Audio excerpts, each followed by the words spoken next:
మురుగునీరు స్తంభించడంతో ప్రజలకు ఇబ్బందులు తలెత్తాయి. మండలంలోని బాకరపేట గ్రామంలోని కడప చెన్నై జాతీయ రహదారి రోడ్డు పక్కన డ్రైనేజీ స్తంభించడంతో దుర్వాసన మొదలై అంటు రోగాలు సోకే ప్రమాదం ఉందని ఆ ప్రాంత వాసులు తెలిపారు. స్పెషల్ ఆఫీసర్ తక్షణమే స్పందించి ప్రజా సమస్యలు పరిష్కారం చేయాలని తెలిపారు. ఈ విషయమై పంచాయతీ సెక్రటరీ సుధీర్ వివరణ కోరగా బాకరపేట గ్రామంలో మురుగునీరు స్తంభించింది వాస్తవమే. చిరు దుకాణ వ్యాపారస్తులు మరియు ప్రజలు ప్లాస్టిక్ వంటి పదార్థాలు డ్రైనేజీలో వేయడం వల్ల మురుగునీరు స్తంభించాయని స్పెషల్ ఆఫీసర్ సహకారంతో పారిశుద్ధ్య కార్మికులు చేత 2 రోజుల్లో సమస్య పరిష్కారం చేస్తామని ప్రజలు కూడా సహకరించాలని తెలిపారు.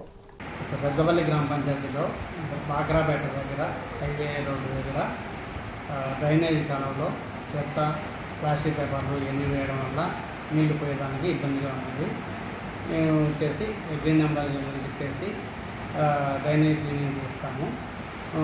అట్టే ఇళ్లలో ఉండే వాళ్ళని చెత్త సేకరణ చేసేటప్పుడు చెత్తను కాలువలో వేయకుండా గ్రీన్ నెంబర్కి ఇవ్వాల్సిందిగా కోరడం. సార్ ఈ సమస్య ఎన్ని రోజులు పరిష్కారం చేస్తారు సార్? ఈ సమస్య 2 డేస్లో ఈ సమస్యని పరిష్కరించేస్తాం.